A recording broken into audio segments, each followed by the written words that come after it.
Rom, o Cavaleiro do Espaço, a Guarda Imperial Shire.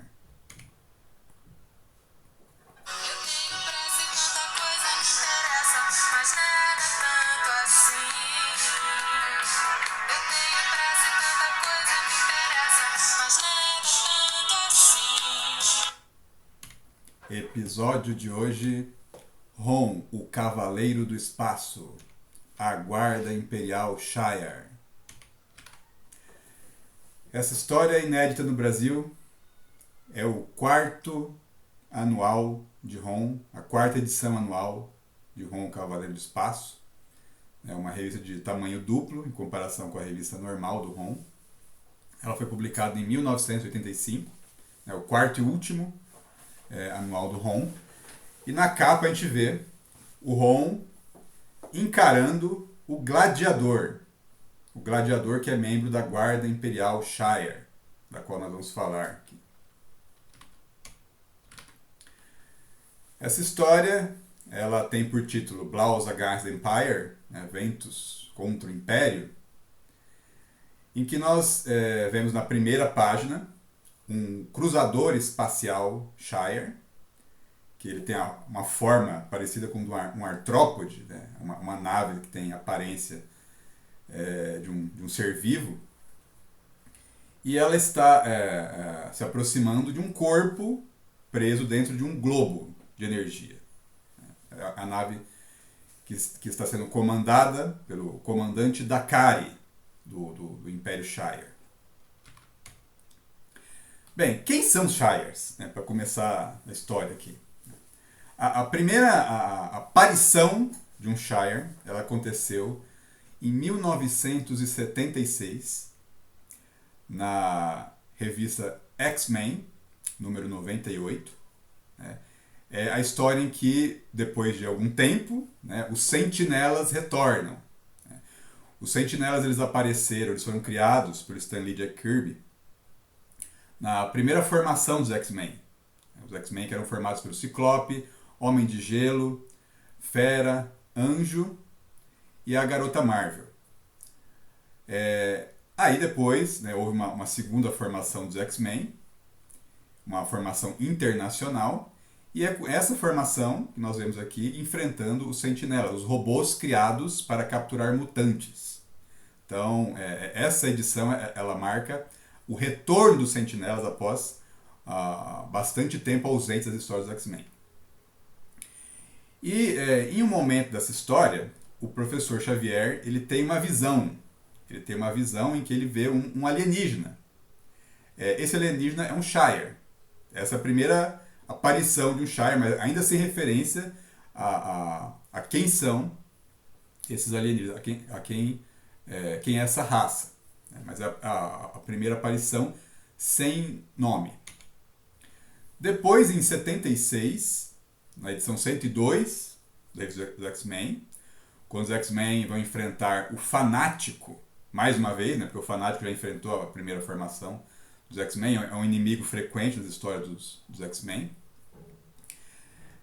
O professor Xavier ele tem uma visão, e uma visão compartilhada. Ele vê no espelho, e o Ciclope também vê, o mesmo alienígena que ele viu anteriormente, mas dessa vez ele consegue visualizar uma face, um rosto, porque antes ele tinha visto somente o capacete do traje espacial sem qualquer face. Agora ele está vendo que tem uma face ali, e parece que é um ser similar aos humanos. Mas o professor Xavier ainda não sabe do que se trata, e nem por que ele está tendo essas visões. Aí em 77, finalmente, quando a Fênix ela já faz parte do grupo, quando a Jean Grey ela se transformou em Fênix, e agora eles estão enfrentando o Senhor do Fogo, que é um dos arautos de Galactus. O alienígena que o professor Xavier havia visto por duas ocasiões finalmente aparece pessoalmente, e o professor Xavier vê que é uma mulher, que ela fala uma língua totalmente desconhecida, mas que por telepatia ele descobre que ela se chama Lilandra. Então a Lilandra ela foi a primeira alienígena da raça Shire que apareceu nas páginas do universo Marvel, na revista dos X-Men, e agora ela se revela, né, revela a sua aparência, e em seguida acaba desmaiando nessa história.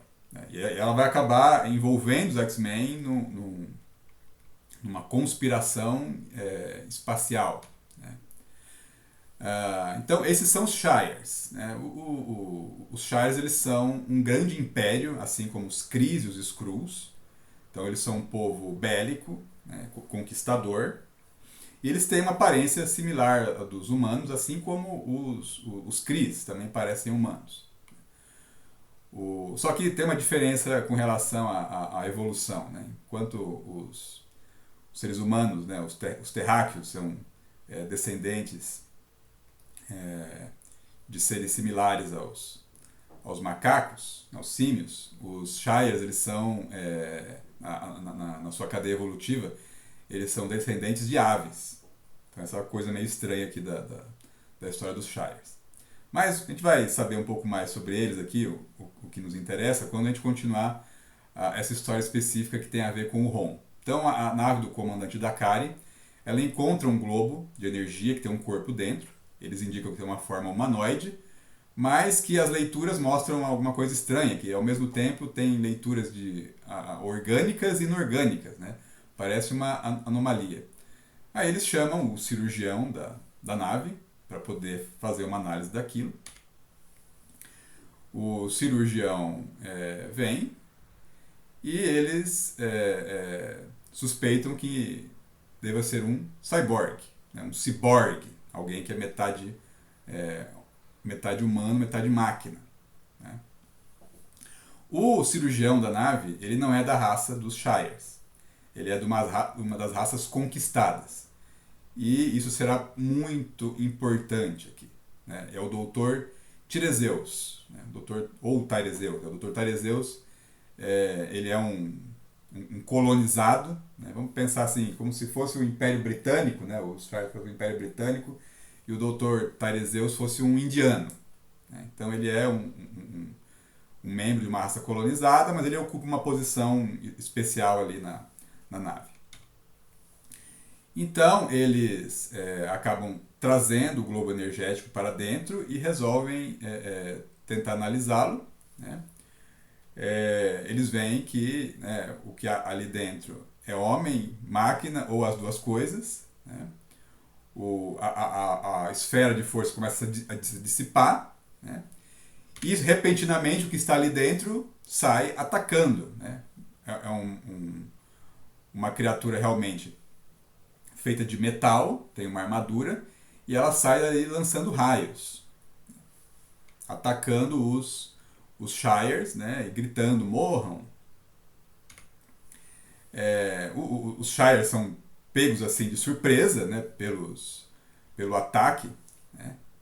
E eles tentam ali detê-lo, né? Os guardas, né? Tentam usar suas armas contra aquele atacante, mas parece que elas não surtem efeitos, ele é extremamente poderoso. Né? E aí o pretor Shakaar, que é um dos mais poderosos membros ali daquela nave, resolve atacar de frente com toda a força o inimigo, né? Que também faz a mesma coisa. E quando ambos se chocam, acaba acontecendo uma explosão, né? Uma explosão que deixa aparentemente os dois bastante feridos. Né? O Shakaar, o pretor da nave, né? A roupa dele é totalmente rasgada, né? Ele perde os cabelos queimados ali na explosão e morre. Né? Morre. O cirurgião da nave vai analisar também o atacante, a criatura, para ver se depois do impacto ela ainda vive. Né? E ele quer analisar a criatura, pelo menos ele alega, para atender, né, às ordens da Magistrix, que é a governante do Império Shire. Aí ele fala que ele quer, né, verificar aquela forma de vida, né, e pede permissão para fazer uma autópsia. Né? E ele fala que o comandante não quer que ele faça autópsia, questiona aquilo, mas ele fala, não, esse ser, ele dizimou, né, os membros de uma guarda imperial, matou o pretor, então ele defende que a Magistrix vai querer saber que tipo de criatura é. Aí o comandante, ele autoriza, né, e fala para ele preparar um relatório para a Magistrix do Império Shi'ar, que é a Deathbird, no original, né, e aqui no Brasil foi traduzida para Rapina.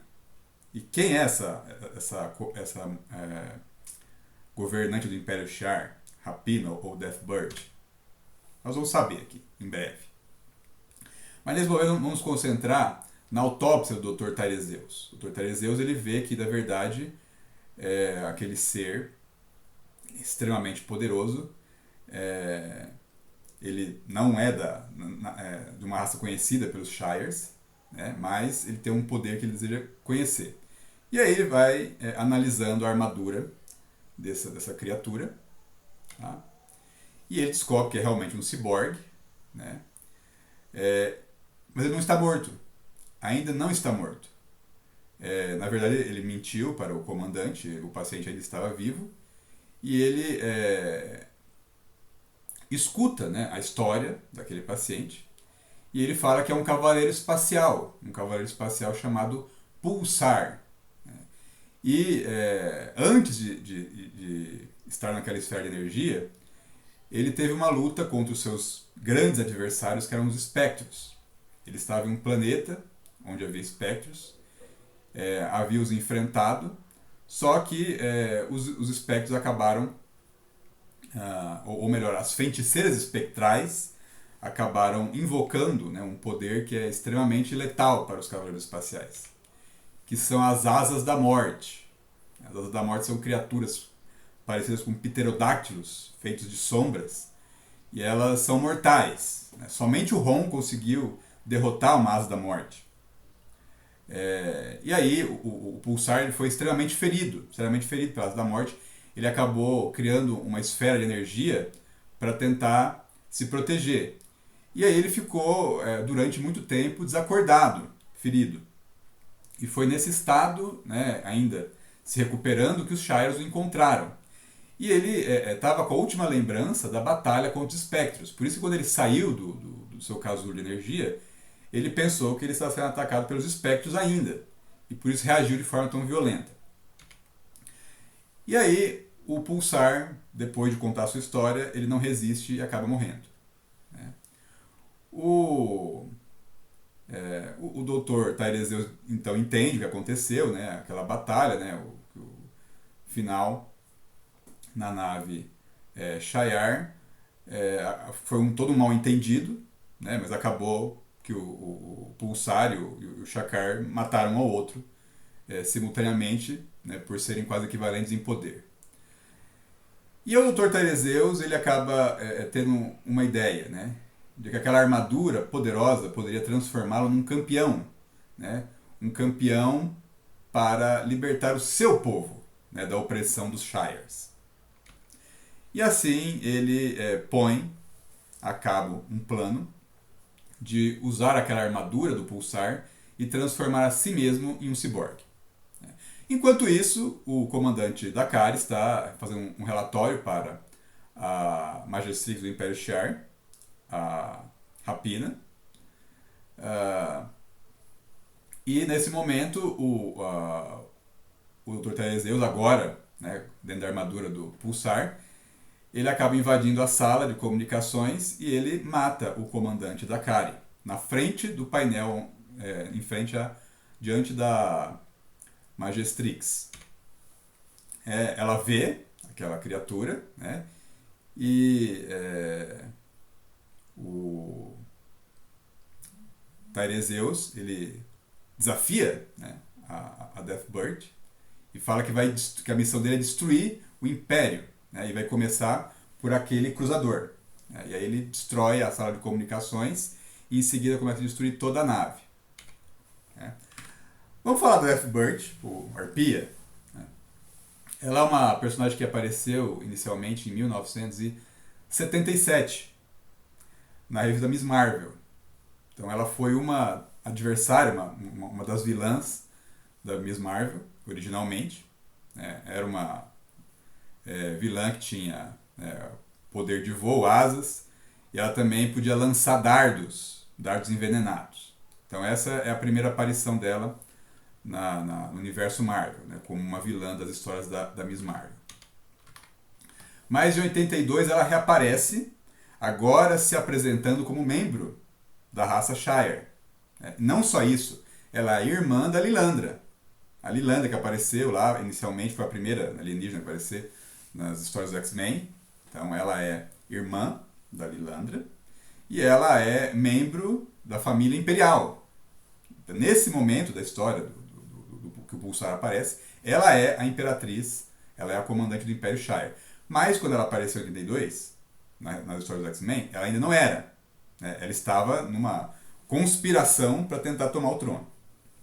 E ela acaba enfrentando os X-Men, inclusive ferindo o Colossus, né? O Colossus quase morre quando enfrenta a Rapina. Mas voltando, né? Então essa a Rapina, ela é a irmã da Lilandra, e ela, nesse momento aqui, é a governante do Império Shire. E ela vê, assim, ao vivo, um comandante de um cruzador ser morto, né, por uma criatura ciborgue, e aí, em seguida, a nave é completamente destruída. Então, o Tyrezeus, ele resolveu usar o poder do pulsar para se tornar um vingador e tentar libertar o seu povo, né, começar uma revolta pessoal. Enquanto isso, em uma parte próxima, né, do Império Shi'ar, o Ron ele está viajando com alguns dos seus companheiros, né? Está viajando ali com a Skera, que é Scanner, Tarme, também chamado de Seeker, e a Vola, né? Que também é chamada de Trapper. São 3 companheiros dele, do Esquadrão de Cavaleiros Espaciais, e eles estão juntos tentando encontrar o caminho para Galador e, nessa jornada, tentar encontrar outros Cavaleiros Espaciais. Eles haviam encontrado anteriormente alguns outros companheiros, mas infelizmente, tragicamente, eles perderam esses companheiros. E você vai saber como foi essa perda e quem são esses companheiros se você assistir os outros vídeos da série Retorno a Galador. Mas nesse momento, esses são, né, esses 4 Cavaleiros Espaciais são os que no momento a gente sabe que existem, estão vivos e estão tentando encontrar o caminho para o seu planeta natal. E eles acabam encontrando os restos do cruzador espacial que o Dr. Tyrezeus, né, com a armadura do Pulsar, destruiu, sendo que o Pulsar também é um membro do Esquadrão dos Cavaleiros do Espaço. Né? E eles, quando estão ali analisando aqueles destroços, são repentinamente capturados por um raio trator de um outro cruzador Shire. Como eles também são ciborgues, os Shires interpretam que eles são companheiros daquele inimigo que os atacou. Sendo que eles não sabem, os Shire não sabem que o Pulsar agora, na verdade, é o Dr. Tyrezeus.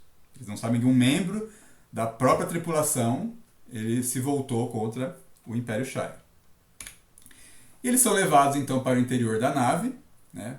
Nós vemos aqui a armadura do Ron ela está danificada externamente. E isso é por causa da luta dele contra Ego, o planeta vivo, que é contada em outro episódio. E aí eles se encontram no interior da nave, que parece muito maior do lado de dentro do que do lado de fora, né? E eles estão diante do Gladiador.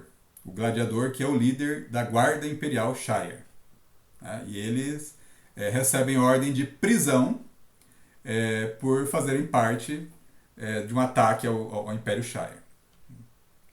Bem, mas quem é a Guarda Imperial Shire? A Guarda Imperial Shire aparece pela primeira vez em 1977. Em continuação, aquela história da Lilandra. A Lilandra ela está fugindo do seu próprio povo, né, porque ela é considerada uma traidora. Porque o seu irmão, o Imperador Dequen, deu ordem de prisão contra ela porque ela se rebelou. Na verdade, o Imperador Dequem, ele tá louco, ele quer destruir o universo, e a irmã só queria impedi-lo, né? Mas aí, então, como ele é o imperador, né, naquele momento, ele que manda, né? Então ela acaba virando uma fugitiva, ela vai para a Terra e acaba encontrando o Professor Xavier, né? E tentando pedir ajuda para os X-Men. E aí os X-Men são arrastados para o meio dessa briga familiar, que na verdade acaba assumindo proporções cósmicas, e eles são levados para a sede do Império Shire, e lá eles encontram a Guarda Imperial. A Guarda Imperial é um grupo de elite de seres que fazem parte de vários planetas do Império Shire. Eles são de raças diferentes, cada um tem um poder especial. E aí vai haver uma luta, né, dos X-Men contra a Guarda Imperial. Mas tem um detalhe, assim, a Guarda Imperial ela é uma cópia de outros personagens. Tá? Porque o criador da Guarda Imperial ele se baseou em personagens que já existiam para criar a Guarda Imperial. Quem são esses personagens? Bem, vamos falar também sobre outra aparição da Guarda Imperial. A Guarda Imperial ela aparece em dois momentos chave da história dos X-Men. Primeiro, quando a Lilandra ela é capturada pelo seu irmão Dequem, os X-Men vão tentar resgatá-la e vão frustrar os planos do Dequem de destruir o universo. Né? Ele tenta usar um cristal chamado cristal Micran para poder efetuar o seu plano, e a Fênix naquele momento salva o universo. Então a Fênix se torna ali, né, uma heroína super poderosa, né, e também um super problema para os X-Men. Mas aí depois a Fênix, né, ela acaba sendo manipulada pelo Mestre Mental, que tenta fazer emergir dela uma personalidade maligna para tentar cooptá-la para o Clube do Inferno, que é um grupo de mutantes do mal. E essas manipulações do Mestre Mental acabam fazendo a Jean Grey perder o controle. E aí uma outra personalidade, que é pior ainda do que a personalidade que o Mestre Mental tinha tentado criar, que era a Rainha Negra, ela emerge, que é a Fênix Negra. A Fênix Negra ela aparece e ela se revela uma destruidora de mundos. Ela destrói uma galáxia inteira. E isso acaba atraindo o Império Shire para a Terra. Os X-Men eles são presos pelo Império Shire e os Shire querem condenar a Jean Grey à morte. Embora, né, o Professor Xavier tenha tido uma batalha mental contra a Fênix e ele conseguiu vencer, conseguiu fazer ela voltar a ser Jean Grey.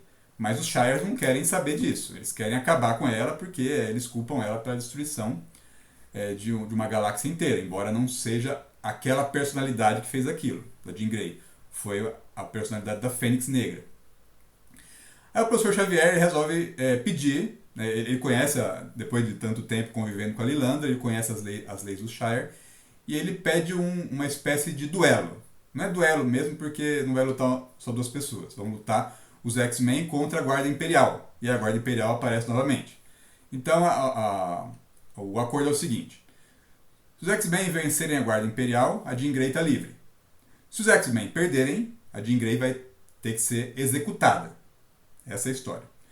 E acontece que a Guarda Imperial vai enfrentando os X-Men ao longo dessa história, né? Até que só sobram o Ciclope e a Jean Grey, como nós vemos aqui na capa. E aí, nessa história, né, o Ciclope e a Jean Grey, eles lutam bravamente, né, tentam lutar contra todos os membros da Guarda Imperial Shire, né, mas uma hora o Ciclope sucumbe. Na hora que a Jean vê o Scott cair no chão, né, e não saber se ele está vivo ou está morto, ela perde o controle, fica louca, a Fênix Negra volta, ela destrói o cruzador Imperial Shire que está vigiando a batalha, e aí todo mundo, os Kree e os Skrull já ficam em alerta para destruir o planeta inteiro ali que está tendo a batalha. Na verdade, desculpa. É a Lua que está acontecendo a batalha. Eles vão querer destruir a Lua, talvez a Terra, não importa, para deter a Fênix. E aí que a Fênix morre. Mas aí por decisão própria. Né? Agora, a Guarda Imperial Shire, como eu disse, ela é cópia de outros personagens. Né? Que são a Legião dos Super-Heróis. A Legião dos Super-Heróis foram criados por Otto Binder e Al Plastino, numa revista chamada Adventure Comics, em 1958. Eles foram criados inicialmente como coadjuvantes para uma história do Superboy. O Superboy era o Superman adolescente, né, que depois acabaram decidindo que esse Superboy era de um universo diferente do Superman, vamos dizer assim, normal, que só virou Superman depois de adulto. Mas aí o Superman conhece então uma legião de super-heróis, em que os 3 membros principais são o Garoto Cósmico, o Garoto Relâmpago e a Garota de Saturno, né, que depois vão ser traduzidos para Cósmico, Relâmpago e Satúrnia no Brasil. Eles são heróis de um futuro, do século 30, e eles, na verdade, eles acabaram se tornando super-heróis inspirados pelo Superboy, no futuro. São seres de planetas diferentes que têm habilidades diferentes de acordo com o seu mundo. Na verdade, que não são especiais diante das suas raças. A Legião dos Super-Heróis acaba voltando. Em 1972. Nós conhecemos mais membros dessa legião, então, que é o Garoto Solar, né, a Garota Tripla, que depois vai se transformar na Garota Dupla, e o Mon-El. Né, o Mon-El, que ele já havia aparecido antes nas histórias do Superboy. O Mon-El, ele tem poderes assim, iguaizinhos do Superboy. Ele é igualzinho ao Superboy, ele voa, tem super força, tem visão de calor. A diferença é que enquanto o Superboy, a fraqueza dele é a Kryptonita, a fraqueza do Mon é o chumbo. Né? O chumbo que protege o Superboy, ele é mortal para o Mon-El. Então essa é a diferença entre os dois. Então aí o Legião dos Super-Heróis começou a ter mais histórias e aparecer mais frequentemente no universo DC. Né? O universo DC, que é concorrente da Marvel. Em 73, aí eles têm uma revista própria, a revista Legion of Superheroes, tá? Em que tem uma aventura em que o Superboy, né, ataca o Mon-El, não só o Mon-El, né, como toda a Legião, né? Não vou falar disso agora, né? Vamos deixar a Legião dos Super-Heróis para outros vídeos. Né? Mas, o que acontece, né? É interessante o seguinte, né? O cara que copiou a Legião dos Super-Heróis como Guarda Imperial Shi'ar na Marvel, que é o Len Wein, ele trabalhou depois na revista da Legião dos Super-Heróis. Né? Essa é uma coisa curiosa, né? Então ele acabou se inspirando na Legião para criar a Guarda Imperial e depois foi trabalhar na DC com esses personagens dos quais ele tinha originalmente copiado. Aí vamos mostrar aqui só alguns paralelos, né, das cópias. Né? Então, por exemplo, na Guarda Imperial Shi'ar tem o Tempest, né, que também é traduzido às vezes como relâmpago, né, depende da tradução, que é a cópia do Rapaz Relâmpago da Legião dos Super-Heróis. Nós temos o Raio, que ele tem poderes de fogo, que é a cópia do Rapaz Solar, ou somente Solar, da Legião dos Super-Heróis. Tem o Feng, né, que é a cópia descarada do Lobo Cinzento, da Legião dos Super-Heróis. É um ser que tem habilidades similares a de um lobo, ampliados, né? E é engraçado que ele também é parecido com o Wolverine, nesse aspecto. Né? Os poderes do Lobo Cinzento são parecidos com o Wolverine, exceto que ele não tem esqueleto de adamantio nem garras. E também é interessante que o Wolverine ele liquidou rapidamente o Feng quando eles lutaram e ainda pegou a roupa dele, porque a roupa do Wolverine foi destruída e ele tirou a roupa do Feng, né? E mais tarde o Wolverine vai se basear nesse uniforme para fazer um uniforme alternativo, né? Que a roupa do Wolverine era inicialmente azul e amarela, depois ela vai se tornar alaranjada e com marrom, que é parecido com o uniforme do Feng do Lobo Cinzento. Temos também aqui na Guarda Imperial a Oráculo que ela tem poderes pré-cognitivos, ela é baseada na Sonhadora. A Sonhadora, que ela também apareceu na série da Supergirl, assim como Mon-El, né, e outros membros da Legião dos Super-Heróis, só que modificada. Né? A Sonhadora ela é só uma pré-cognitiva. Ela não tem os poderes que aparecem na série Supergirl. Também aparece na Guarda Imperial Shi'ar o Esmagador. E a gente vê que pelo uniforme, né, que ele é baseado no Ultra Rapaz. O Ultra Rapaz, ele é um ser que ele tem os poderes também similares ao do Superboy, só que com um detalhe, ele só pode usar um poder de cada vez. Então, enquanto ele voa, ele não tem força. Né? E aí, enquanto ele usa a visão de raio-x, ele não pode usar outros poderes. Então, ele tem esse detalhe que ele é só um poder de cada vez. Né? Mas olha o uniforme, você vê que né, um é a cópia do outro, que o símbolo dele, né, foi inspirado ali, né, é a dica, né, da cópia. Temos também aqui o Neutron na Guarda Imperial, que é baseado no Astron. Né, o Astron que ele tem o poder de alterar a densidade de objetos e torná-los mais pesados do que eles são. Temos o Duende na Guarda Imperial, que é a cópia do Camaleão. É uma criatura que pode mudar de forma. Então ele pode assumir forma. Ele tem poder parecido com um dos espectros, ou dos Skrulls, né, que também podem mudar de forma. A Noturna, na Guarda Imperial, é a cópia, essa aqui é descarada, da Penumbra. A Penumbra que tem poder de criar sombra. Né? Ela pode criar do nada assim campos de sombra. E temos o Titã, que é um ser que ele é um cara que cresce, que fica gigante, que é baseado no Colossal. Aqui você vê o uniforme também, né, extremamente parecido. Então essa é a Guarda Imperial Shi'ar, né, é uma cópia da Legião de Super-Heróis. E o seu líder é o Gladiador, que a gente vai falar dele especialmente daqui a pouco. Bem, o Ron e os seus colegas são trazidos para o Cruzador, acusados de fazerem parte, né, de um ataque contra o Império Shi'ar.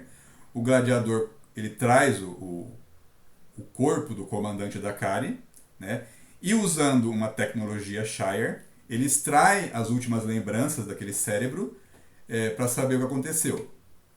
E aí o cérebro do comandante Dakari revela seus últimos pensamentos, que a nave foi destruída por um cavaleiro espacial.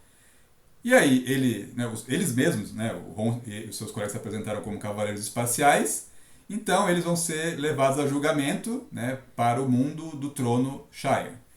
Bem, o Tarm, ele não gosta daquela acusação, não aceita e resolve partir para o ataque. E aí que eles vão, né, os cavaleiros espaciais vão enfrentar a Guarda Imperial Shi'ar. O Tarm vai enfrentar uma criatura chamada Warstar, que ela apareceu quando os X-Men enfrentaram os Shi'ar na Lua, para tentar salvar a Fênix. É uma criatura que ela parece um personagem da série Mad Max. Né? O filme Mad Max na Cúpula do Trovão, você tem lá um cara que é grandão, fortão, mas ele é deficiente mental. E tem um baixinho lá que fica em cima dele, que é o inteligente, o cérebro, né?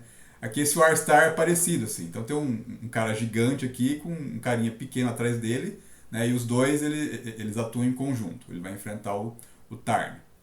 A Vola, ela vai enfrentar a Oráculo e a Noturna, né? A Esquera vai enfrentar o Tempest e o Electron, né? E o Ron vai enfrentar o Gladiador. Então, definidos assim, os contendores, né? Começa a luta. Né? Inicialmente, o Tarm ele parece ser subjugado facilmente pelo Warstar, mas aí o Warstar é surpreendido pelos mísseis embutidos na armadura do Tarm. Depois a Esquera usa suas redes, né, para jogar a Noturna contra a Oráculo. Depois a Esquera, que é pré-cognitiva, ela consegue antecipar o ataque do Tempest e do Electron, e ambos, né, acabam eletrocutando um ao outro. E finalmente resta, né, a luta do Ron contra o Gladiador. Né? E essa luta, aparentemente, ela seria desigual, né? Porque o Gladiador é extremamente poderoso. O Gladiador primeiro usa a sua visão ali, que seria uma espécie de visão de calor contra o Ron, mas não tem muito efeito, né? E o Ron deveria ficar muito assustado, né? Porque o Gladiador, ele aparece com destaque, né? Ele apareceu junto com a Guarda Imperial na primeiro encontro dos X-Men, mas a gente vê os poderes mesmo dele em 1980, na Lua, quando o Colossus vai enfrentar o Gladiador, né? Você vê aqui o Colossus tentando derrubar o Gladiador com uma coluna de pedra, o Gladiador nem se mexe. Depois eles entram numa luta corpo a corpo e que termina com a derrota do Colossus. Então o Gladiador é um ser extremamente forte. O Gladiador também apareceu em 82, ele veio para a Terra e ele enfrentou o Quarteto Fantástico. Né? Ele sozinho derrotou o Quarteto. A gente vê aqui pela capa, né? Na verdade, assim, essa história foi feita pelo John Byrne, né? E o John Byrne meio que descaradamente deixou claro que o Gladiador ele é como um Superman. Né? Ele é praticamente um Superman, tem os poderes equivalentes ao do Superman. Então, o Ron está enfrentando uma espécie de Superman. Né? E aí o Gladiador parte para cima do Ron, né? Dá um soco no Ron, e o Ron continua de pé. E aí o Gladiador fica espantado, né? Ele olha assim, mas você está de pé ainda? Né? E aí o Ron ele começa a ficar nervoso, assim, né? Ele até invoca o seu neutralizador, porque ele quer acabar com aquela luta sem sentido, né? O Ron é o cara que não gosta da violência, mas ele também perde a paciência. E aí ele entra numa luta corpo a corpo. Imagina, então, o cara que ele enfrentou os X-Men, derrotou o Quarteto Fantástico, né? Ele está lutando aqui com o Ron em equivalência. Então isso significa que o Ron ele é tão poderoso quanto o Gladiador. Né? Então o Ron praticamente ele contém a sua força. Mas aquela luta é interrompida pela Esquera. A Esquera diz que ela usou seus poderes para vasculhar o que aconteceu e ela realmente viu que quem atacou a nave foi o Pulsar, foi um membro do esquadrão dos Cavaleiros Espaciais. E aí o Ron ele manda cessar a luta porque parece que realmente eles têm que se entregar até que aquilo seja esclarecido. O Gladiador, que ele tem um código de honra, ele aceita ali a rendição do Ron e diz que eles serão tratados com misericórdia, né, que ele irá protegê-los até eles serem julgados. E aí eles são presos numa uma câmara energética ali e ficam discutindo, né, o Tarm não aceita aquilo, né, porque eles não deviam se render, né, eles não são culpados de nada, né, mas a Vola fala que eles têm que aprender, tentar entender o que aconteceu naquela situação, se realmente um deles acabou cometendo um crime. E eles têm um motivo para acreditar nisso, porque um dos seus companheiros, seus ex-companheiros, ele se tornou um traidor, né, anteriormente. Você pode ver isso assistindo um episódio sobre o hack, a vergonha para Galador. Mas vamos lá, né? Os membros da Guarda Imperial também estão, assim, eles estão desconfiados de que aqueles seres ali que se entregaram, né, depois de saber o que havia realmente acontecido, que eles não parecem ser culpados, né? E o Gladiador também, ele pensa isso, né? Mas ele fala que ele tem que obedecer às ordens, né? Só que ele também sabe que a Rapina, a governante atual do Império Shire, não vai ter nenhuma clemência. Né? Ele vai inclusive falar com a Magistrix, né? Ele diz que eles conseguiram capturar os Cavaleiros Espaciais, só que a Rapina tem notícias de que o Cavaleiro Espacial que destruiu o primeiro cruzador continua atacando outras naves do Império Shire. Né? Quando ela sabe que tem outros da raça daquela criatura na nave, ele fala para eles serem executados imediatamente. Né? E o Gladiador acaba concordando, né? Concordando contrariado. Antes do Gladiador vir executar a ordem da Rapina, a Esquera ela sente a presença do Pulsar próximo. né? Mas ao mesmo tempo ela diz que não é o pulsar, né? E ela diz que há alguém que está na armadura dele, mas está se aproximando, né? Está vindo em direção àquela nave. E aí a luta começa. O gladiador então interrompe os seus planos, ele manda levantarem os escudos de defesa e o falso pulsar começa a atacar a nave Shire. Ele quer destruí-la como fez com outras tantas que ele atacou. Nesse momento, o Ron decide que eles têm o dever de enfrentar aquele que está sujando seus nomes.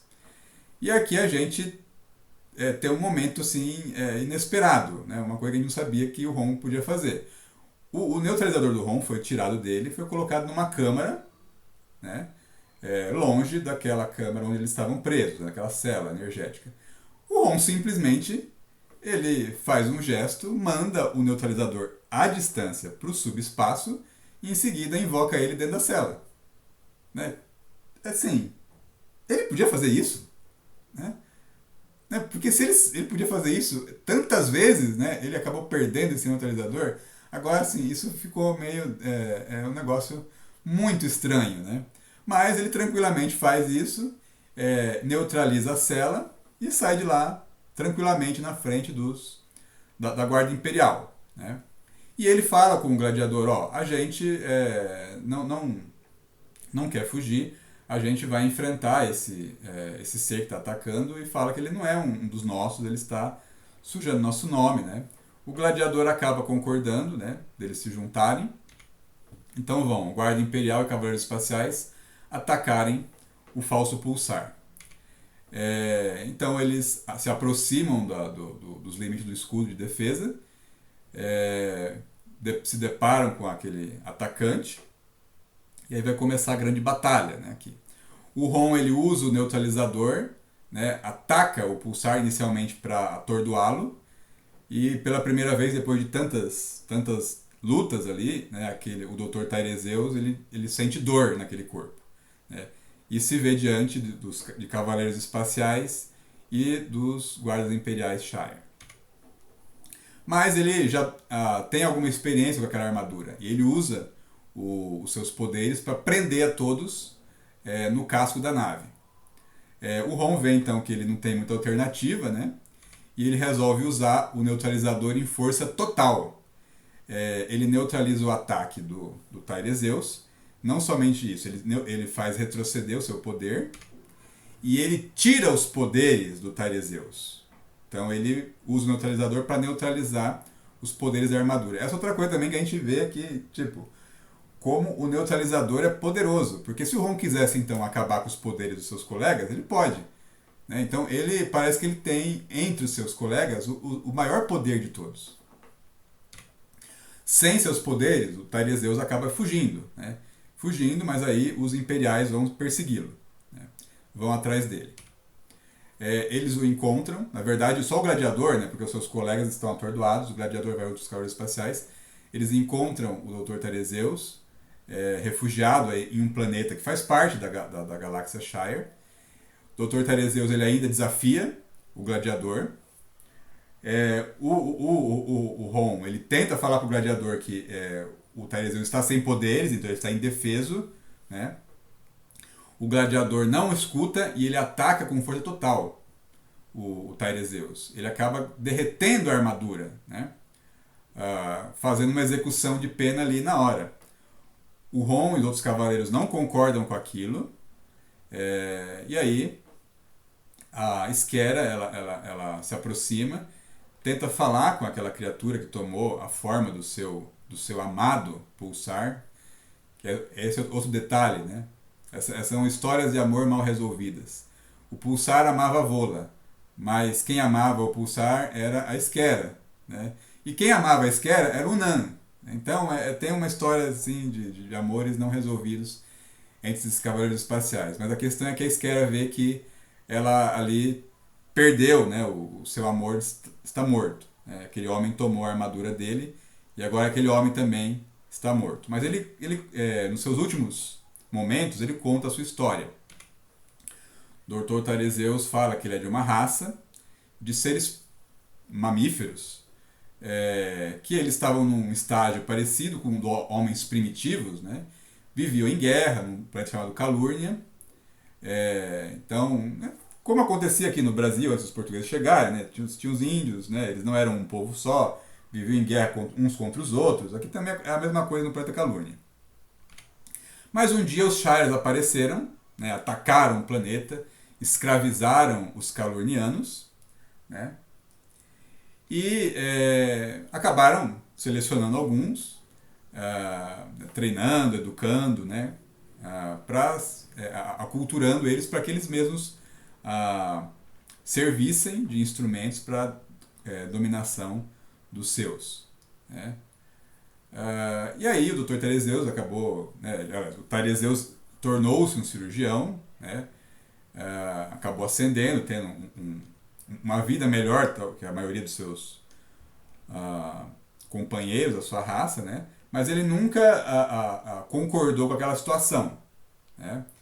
E aí ele, né, na oportunidade que ele teve poder de se rebelar contra aquela situação de escravidão, ele o fez. Ele o fez. E uma vez que ele tinha armadura, ele voltou para Calurnia e tentou convencer o seu povo a se levantar contra os Shires. Né? Mas não deu muito certo. Porque depois de muito tempo aconteceu. Com a escravidão, né, os Shires eles acabaram com as guerras entre os calurnianos. Então eles não havia mais guerra entre as tribos. Todo mundo vivia unido. Né? E eles, o planeta havia se tornado um planeta agrícola em que eles abasteciam o Império Shire com frutas, verduras, legumes. E eles se tornaram agricultores. Viraram um povo pacífico. E também os Shires acabaram